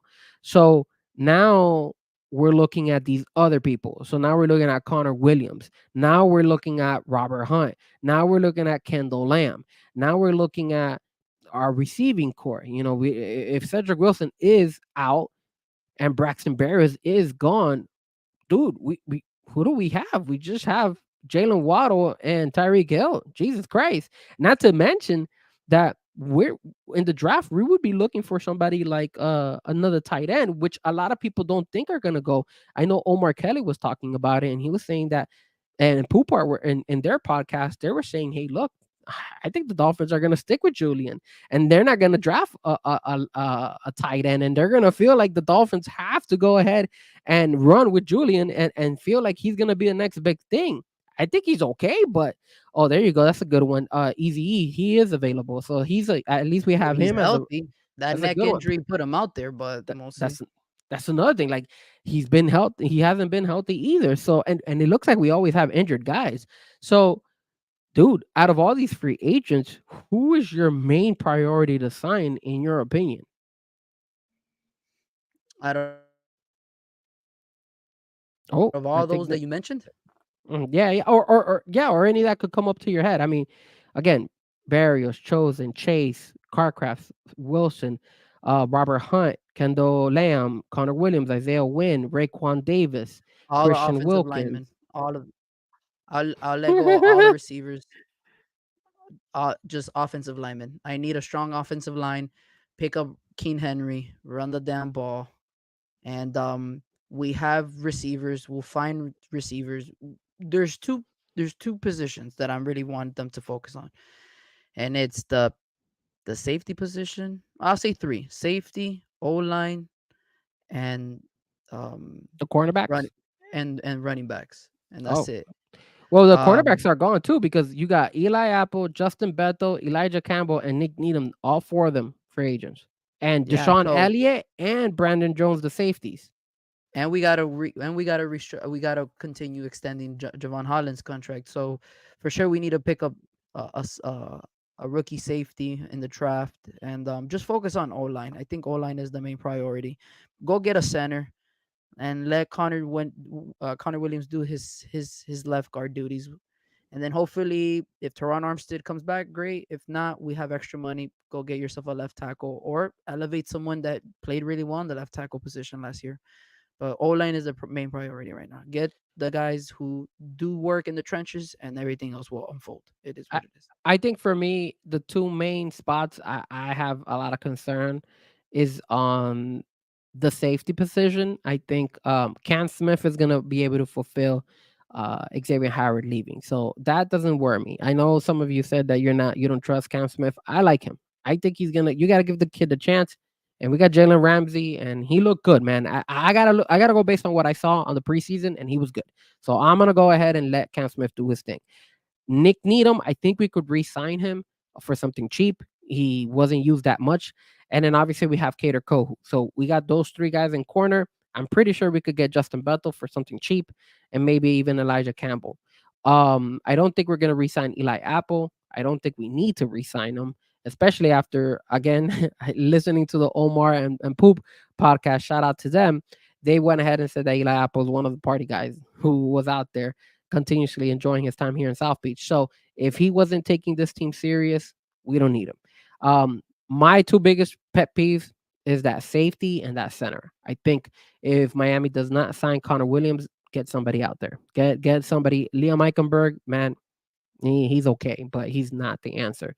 And I know they turned around Austin Jackson, and that's amazing what they did with him. But I don't think they're going to be able to turn Liam Eichenberg. I think Liam Eichenberg is a great backup to whoever is starting. So that they need Especially to with get. Butch Berry as our coach, as our offensive lineman coach, like he's done a great job. So I feel like giving him more time to figure out what's the next talent or get someone that's a good talent. I think Mike McDaniel should listen to Butch Berry. Yeah, no, and I feel that bringing in a center is going to be the most important. That should Yeah, be the it priority is. because Mhm. what I said on the last podcast was I feel that the season went downhill after we lost Connor Williams, and that was our center. So if we are able to get Connor Williams or somebody equivalent to Connor Williams, Teron Armstead doesn't retire, he decides to stay. We got Austin Jackson, and then we could figure out, that right guard. eh, that shouldn't be an issue. But I think as long as we have a center who knows how to make the necessary calls and kind of like direct this O line to be successful, not only in the running game but in the passing game, I think that's what's gonna make the Miami Dolphins offense a lot better and stronger Definitely. against playoff teams. And then my other area of concern is safety. I think safety is big. I know we got Javon Holland on one side, but I like Deshaun Elliott. I hope they could bring Me too. Deshaun Elliott. I thought he brought some like power hits. Physicality. Yeah, man. Yeah. I thought he was physical. I thought he would just go ahead and knock you out. He did a really, really good job. I hope we're able to re-sign him. If we can't keep him, then go out there and get somebody equivalent to him on the low. Maybe somebody who's not going to ask that much money, but can still be good. Brandon Jones, I'm not too sure about him. He did injure a couple of our guys throughout the season. So that's why I'm a little bit skeptical about him. But if we're Oof. able to bring back that Brian Flores, Josh Boyer mentality of blitzing more, then bring Brandon Jones back because that's when he was stellar. He was really, really good when he blitzed. The guy was always there, and this season we just didn't get that because that wasn't Vic Fangio's way. But that is mostly how I feel about the free agents. What do you think Let's about No Doubt? Look what he said down there. okay. That's interesting. So no doubt says I'm going to say something crazy. Liam was good at right guard. Put him there and leave him alone. Bring back Connor and let Hunt walk. Okay, so check this out. If we bring back Eli Apple is gone. Yeah, man. Eli Apple. I hope we don't bring him. But let's go back to no doubt. So I'm gonna leave that on. So if we bring back Connor, we got to remember that he was injured. So he's not going to be available from the beginning of the season. That's number one. Number two is Liam Eichelberg at guard. Was he consistent? Was he reliable? He was. I would have to look him up and see how his how he resisted when it came to the running into the passing. I thought he did a serviceable job, but I don't think it was enough for him to be a starter. Now, if we let Hunt walk, that's rough because we draft him. And you want to try to keep the guys that you draft. That would mean that we would be leaving him. If we're two guys would be gone from the guys that we drafted, right? We would leave him to walk, and we would allow also Christian Wilkins, because I don't think we're gonna re-sign Christian Wilkins. I don't even think they're gonna franchise tag the guy. So is that a good look for the Dolphins? You're drafting these guys and you're not keeping them. You're letting them walk and get paid somewhere else. That could kind of hurt you in the long run, and that could be like, yo, there's no guarantee with the with me getting draft picked by the Dolphins. Look, the Dolphins did take care of Xavier Howard. We did draft pick that guy, but are you guys okay with letting some of the draft picks that we brought in just go? I don't know, man. For me, I think that's a bad look for the Dolphins. You need to be able to take care of the guys that you draft. So if you let go of Hunt, if you let him walk, then you at least better sign Christian Wilkins. You can't let both of them walk, in my opinion. You gotta let one of them. I think you could let go of Christian Wilkins because I think Christian Wilkins, defensive tackles, you could find a whole bunch in the draft. So you could draft a guy and he could be stellar. I don't think you need somebody. And plus, Zach Zeeler is still very good. I think with Zach being there, he even with Christian or not with Christian, I think Zach is going to still take a very aggressive season and make it even either the same or better than this season, because he had a really good season this year. Was there something you wanted to say, Nick? No, I was trying to look at the PFF grade for Liam when he played right guard, but I can't find it right now. But we'll talk about that next time. But that's an interesting take. I'm not gonna lie to you. Yeah, and of course, Josh is saying Hunt stays, and then no doubt just use that money on Edge and MLB. I Middle don't know. linebacker. I mean, yeah, middle linebacker is a good, and then edge. I mean, we are depleted right now with injuries. We're not gonna have anybody, on the edge. If The we can't first keep couple of Van weeks. Ginkel, if we can't keep Van Ginkel, then yeah, I think we need to. I think Van Ginkel's gonna leave. I think he's gonna go somewhere like where Vangio goes, bro. To be honest with you. But I mean, there's reports that he wants to stay. That he wants to stay as a Dolphin. Hopefully he stays, man. He's a really good linebacker and I, edge runner too. I always look at it as like whenever they're signed with Drew Rosenhaus is always gonna try to like negotiate something That's for true. the Dolphins, because he's deep down inside he's like a Dolphin lover. He likes the Miami 100%. Dolphins, so he's gonna try to work something possible with the Dolphins. But if he can't get him and bank and the Gink has to go, that one's gonna hurt, because like I said, I don't.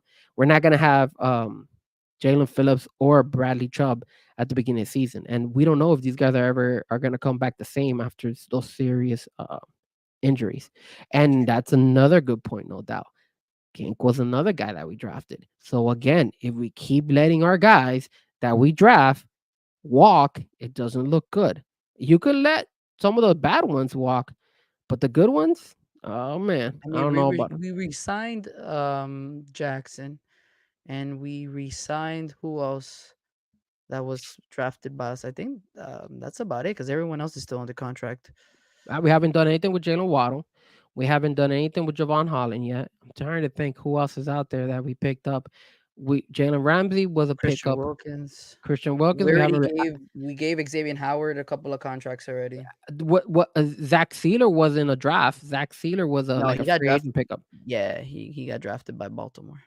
Yeah, so he was not there. I'm trying to think. Jalen Phillips hasn't Jerome gotten. Baker, but I don't know if he's willing to restructure his contract. I don't know.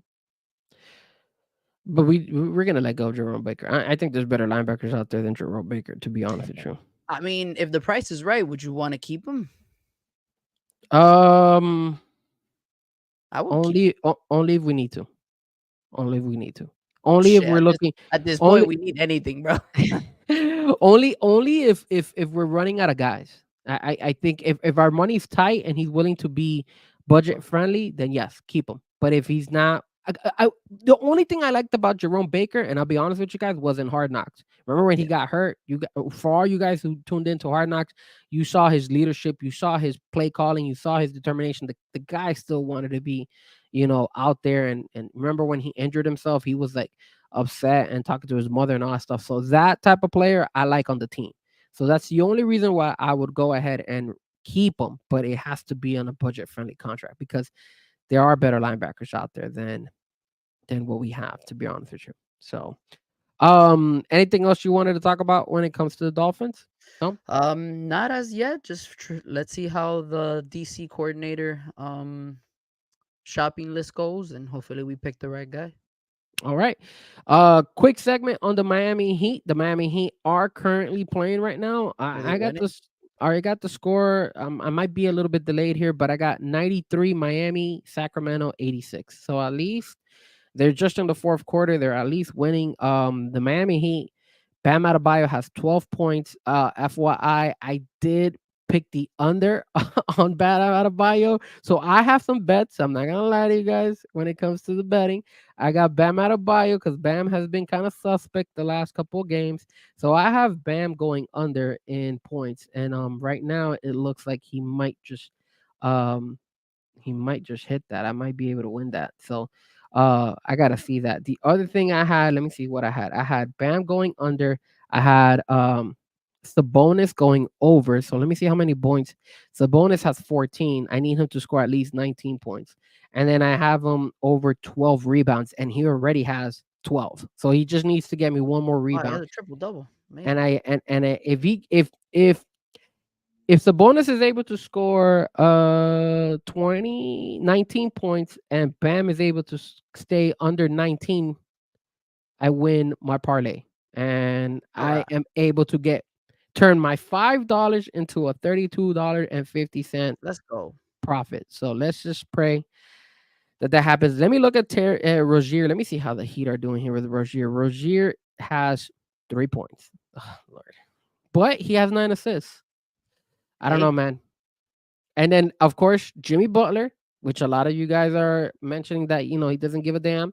He has 23 points. And that's one thing, Nick. I don't want to go too much into this, but people keep talking about, hey, we should have traded Jimmy Butler. We should have traded Jimmy Butler. I don't agree with that, man. I think Jimmy Butler has given us a lot. We went to the finals last year. We went to the finals in the bubble. But when we need him in the draft, I'm sorry, in the playoffs, that's when he comes clutch. Why is everybody so like, yo, let's get rid of him. Let's get rid of him. He's one of our leaders. Like I know he's a slacker. I know he doesn't give a damn about the regular season, but that's why you have the other guys. That's why you need Bam Adebayo. That's where you need Tyler Hero. That's where you need Jaime Jaquez. Now Terry Rozier. That's why you need those guys. Josh Richardson, bro. Josh Richardson has 16 points, Nick. Wow. yeah. I don't get it. Why are people so adamant to get rid of Jimmy? Or do you feel that Jimmy needs to go? Do you feel the Miami Heat should trade Jimmy Butler? No, not at all, man. I think Jimmy has 2 more years in him, but we we we feel like we need to be, successful in the season too, just because of playoff position reasons. You want to make sure you have the kind of like the most favorable route in order to get to the finals. I know the Heat like to go through through a whole bunch of ups and downs and stuff like that, but I think that's why the fans sometimes get frustrated with the level of play that Jimmy sometimes presents. And I don't think he's a slacker. I think he's an athlete. I think he could, you know, move this team and elevate it to another level, but he can't do it by himself. We found out that Tyler Hero, um, I'm slowly but surely feeling like Tyler Hero is just another role player that can create shots, but can he really and he can make some clutch buckets, but is he really someone who can elevate or match Jimmy Butler's intensity? I don't think so. And then when it comes to Bam Adebayo has he's the filler guy. He's the guy who fills in all the gaps, and he's too busy trying to fill in all the other gaps so that the team can run smoothly. So that makes him not feel like he needs to go ahead and take the rock and kind of take over. So we need someone else. I feel like Scary Terry's gonna do something better with than what Kyle Lowry was bringing to the team. Also, our role players they also need to be a little bit more consistent. And I just feel like we just need one more taller player. I think our height right now. Kevin Love is not good. We don't like, and he has 8 points today.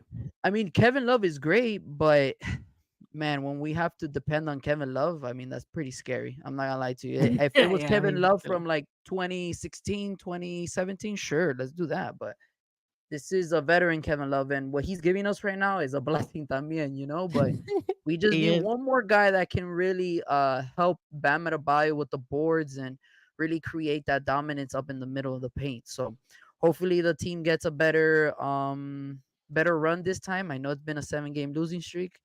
From the looks of it, looks like right now they're winning, and hopefully they win and break that losing streak against a good team in the Sacramento Kings, and then move from there, bro. All right, all right. I agree, man. I agree. I think Jimmy Butler has been loyal to us. Jimmy Butler's contract does end in 2025-2026 season. Do I feel we should extend him? No. The only if we extend him, he better take a big pay cut. That's the only way I'll Mhm. keep Jimmy Butler after the 25-26 season. And then as far as Tyler here, what you were saying, I'll piggyback on that. I agree with you, man. He is not the guy we all were expecting. He's not the player that's Devin gonna be Booker, the, that's what they yeah, were saying. he's not there, man. He I don't think he'll ever be there. Terry Rozier, he's struggling. He's giving us obviously uh, this guy Lowry numbers right now, but I think he'll eventually get with the program, and I think he'll be able to help this team. It's just gonna take him some time. It's just again his role will have to be a little bit more different than what it was on his previous team. And like I said, I mean he had 9 assists today, so he's at least dishing the ball out there.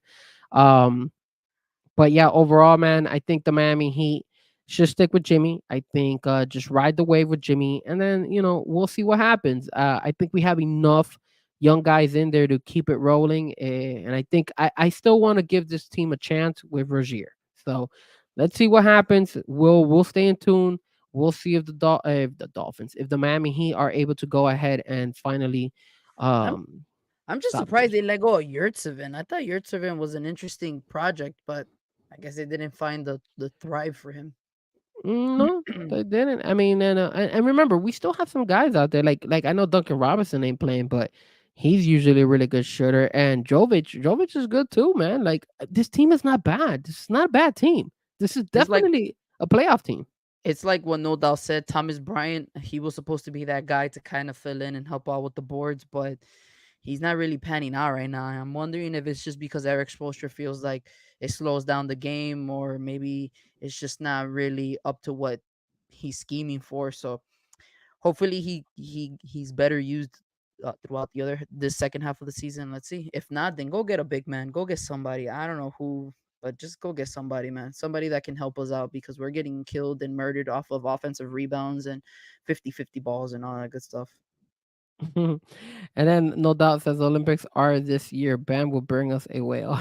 Oh, please, please. And Yeah. that was another thing. No one really, have you noticed, no one really wants to play with the Heat? Like, there's always speculation, but there's never really that concrete referral. Like, when Wade Bosch and LeBron liked Wade, so they were like, "Yo, Wade is good. Let's come over and form it, the big three." It's But Jimmy, man. He I can't don't know recruit. who haven't. I mean, Embiid, but there wasn't really nothing mesh there. And then, but I mean, Kyle Lowry was the only guy kind of that was like showing that energy, and it didn't really pan out. So I'm wondering who he would try to bring in. I know Jimmy has some sort of he has a really cold, hard shell that he displays of his character, but it's all love at the end of the day. He just wants to win a trophy, man. And I'm hoping a good talented player throughout the NBA shows the same interest for Jimmy. I I know his injury. I mean, his body's wearing down on him. I know that, but when it comes to his heart and his effort, especially in the playoffs,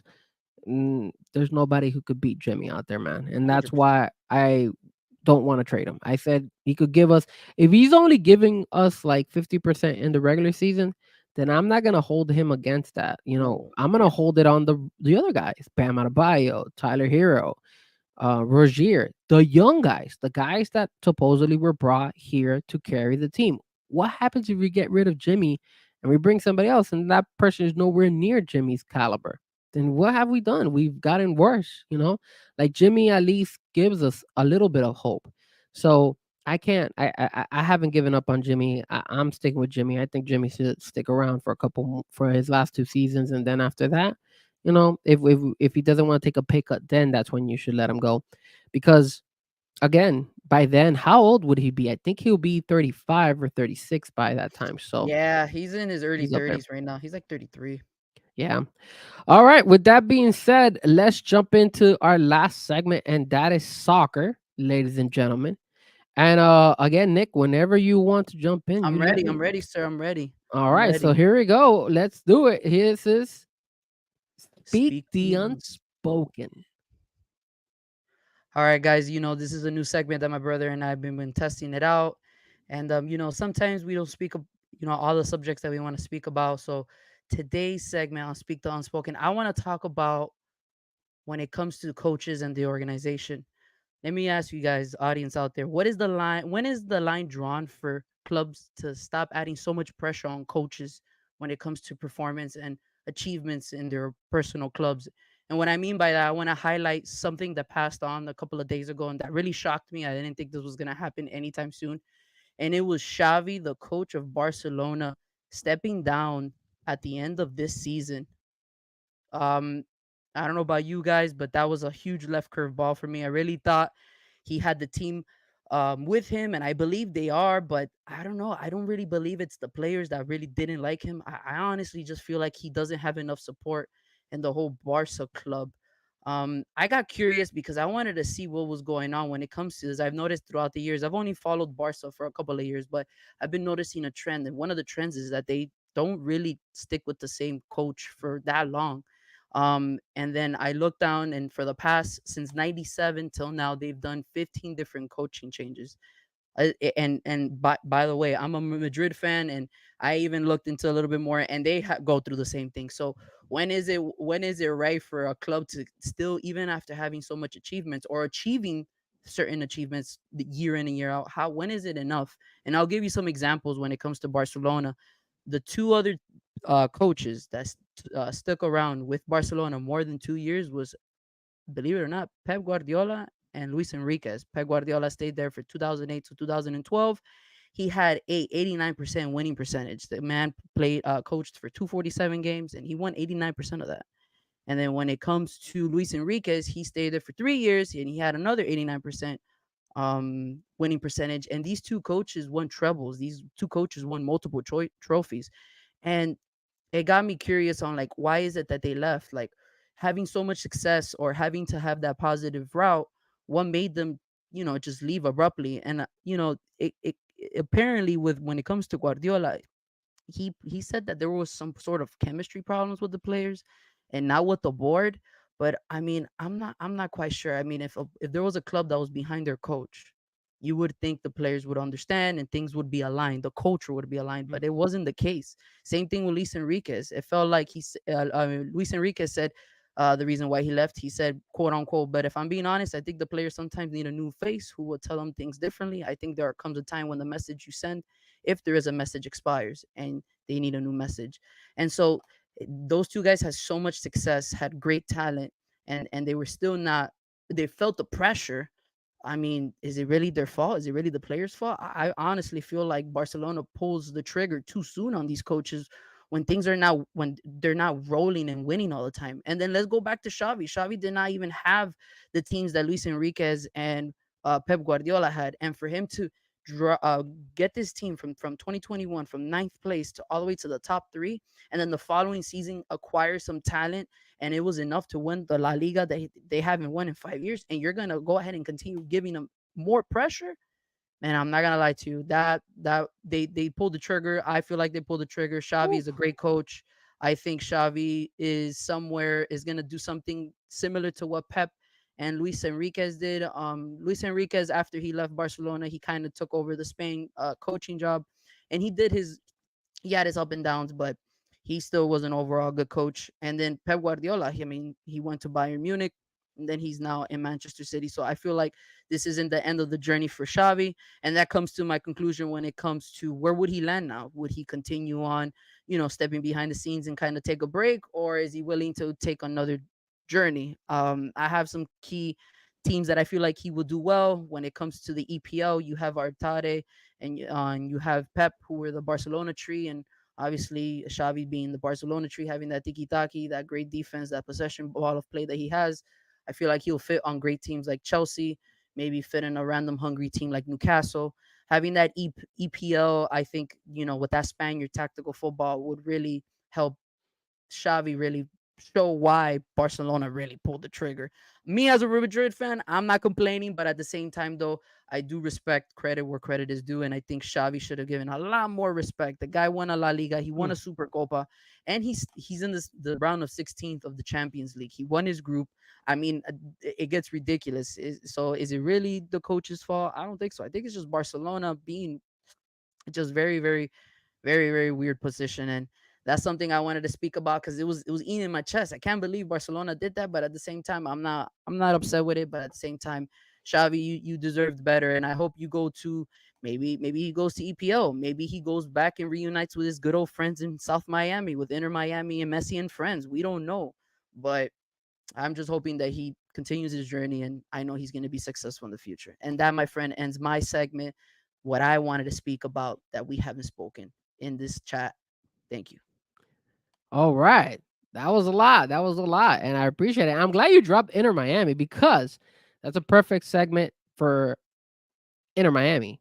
And Inter Miami tomorrow has a big game. And people are going and saying, yo, it's just preseason. It's not going to matter. It's Messi. He's going to be okay. And Luis It is Suarez, he preseason, scored sir. a It's goal. preseason. And the defense was Busquets and Jordi Alba and Drake. And all right, man. This whole Saudi league was supposed to be trash, right? They were supposed to be not that good. This team that beat Inter Miami was this Al Hilal or something like that is their name. It was Neymar's team from Al Hala. Hala. Hala hala hala. They beat us 4-3. I know it's a preseason, but if you watch that game, what happened to our defense? I personally said I didn't like Miller, and I really didn't. I think he sucked. But I don't know if Busquets is the right person to be back there. The other guy, the I always forget his name, the Ukrainian guy No, who no, is not him. He's horrible too. I mean, it makes sense for them to go ahead and he's horrible too. shop a coach, man, because that coach right now, I feel like he's already in the hot seat. Losing in preseason games, tying with El Salvador. I know it's a preseason game, but man, Serhi Christoph. That is the guy. That's no. the guy that they have in the middle, bro. Bench warmer. That's what I see. Dude, concerns is what I feel is happening. And for Inter Miami to have, Luis Suarez, Jordi Alba, Sergio Busquets, the GOAT, right? A lot of you say he's the GOAT, Lionel Messi, and them lose 4-3 to a team that hala they didn't even have Neymar. I don't know, man. That's not a good look for Inter Miami. And now tomorrow they gotta go against our boy, yes, sir, the real GOAT in my eyes. I don't care what Memo says. And unfortunately, he's not playing. But actually, it's a good thing for Inter Miami that he's not playing. Because I'm pretty sure if he was playing, he would have smoked Inter Miami and probably scored 4 goals by himself. Cristiano Ronaldo's team, ¿cómo se dice, Nick? Al Hala. No, Al Nazir. Al Nazir with I forgot what's his name. He's number 7. A lot of people do his celebration. I'm not quite sure what it is about. I think he had the most goals last year, but they say the Saudi league. They say the Saudi league is weak, but I mean, it's just bad right now, man. I'm telling you right now, it could have gotten ugly. Actually, I think Inter Miami should be happy that Steve will not be playing tomorrow. But you still got my dog Talisca from Brazil playing out there. And if Inter Miami does not watch their back, Talisca is gonna score in their ass. No doubt says too much success from a league that is top heavy, causing the demise of a successful coach, like Ryan Day in Ohio State losing to Michigan, but winning all the time, not being good enough. I'm not gonna lie. On Speak the Unspoken, I leave that to my brother. So if you guys have opinions on what he just said, don't go ahead and not chime in. Definitely chime in. And if you want to go ahead and actually question our Speak Unspoken moment, don't be afraid to shout us out or send us a message either through Twitter or through Instagram or anything like that. And we will be more than happy to debate you when it comes to our Speak Unspoken segments, just like I had last week. Nick, talk They to me, just man. they just don't show commitment. Barcelona, man. I mean, yo, how are you gonna? All I'm saying in short, Xavi did his thing with the players that he has now, and you're telling me that all is the world is ending. I mean, look what I mean, it's gotten so ugly that even Xavi said if I even win a Champions League right now with Barcelona, I'm not gonna be back. That's And bad. that speaks a lot, yo. I'm like, whoa, what? And then Guardiola has also chimed in and said, hey, during my tenure there between 2008 and 2012, the amount of pressure that that Spain and the organizations give out to the coaches, it goes through the team too, and then everybody feels the pressure, and then everyone's just gonna start pointing fingers at each other. This is looking like the Miami Dolphins with Big Fangio. They just wants to leave. Yeah, I mean, I don't want to say too much because Barcelona, the same amount of coaches that they switch is kind of like the same type of coaches that Chelsea does. And I don't want to talk about Chelsea today because they got smoked by Liverpool today. So I don't even want to talk For about one. them. Yeah, that's great. Thank you for reminding me, sir. Thank you for That's why they reminding need to me. get Xavi, bro. Get Xavi out there, bro.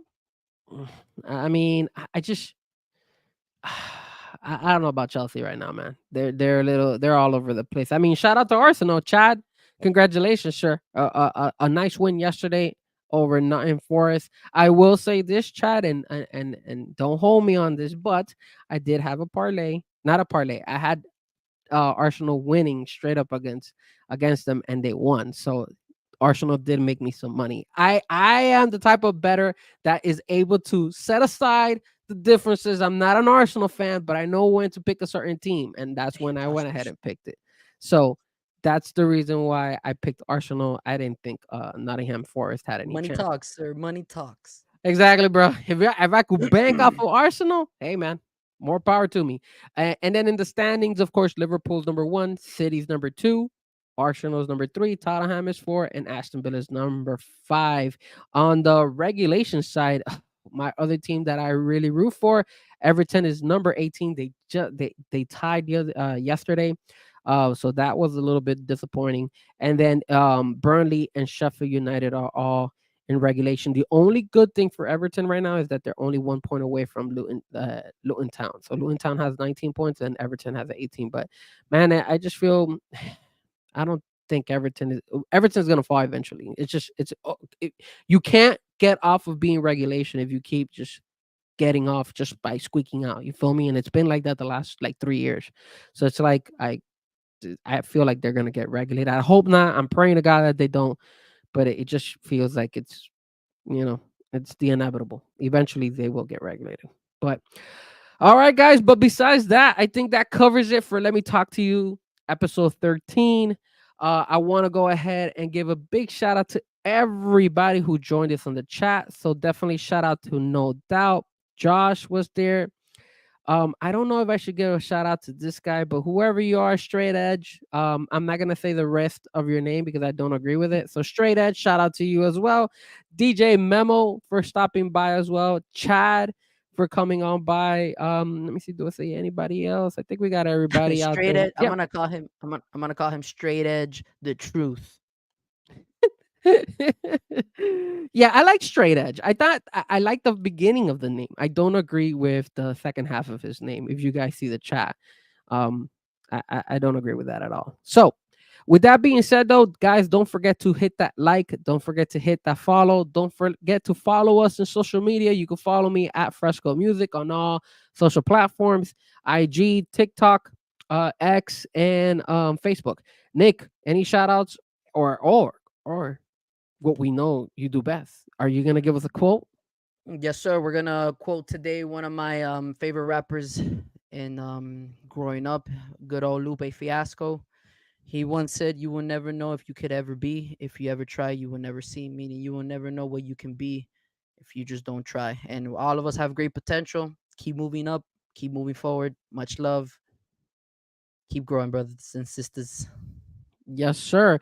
And guys, don't forget to share with your friends, with your family. Don't forget to spread the word. Again, we're always going ahead and doing the show every Wednesday at 8 o'clock on all platforms. So we do YouTube, we do Twitch, and we also do X. So we really appreciate you guys for tuning in, everybody in all three platforms.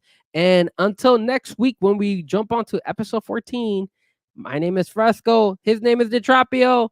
Let me talk to you. Peace. Let me talk to you.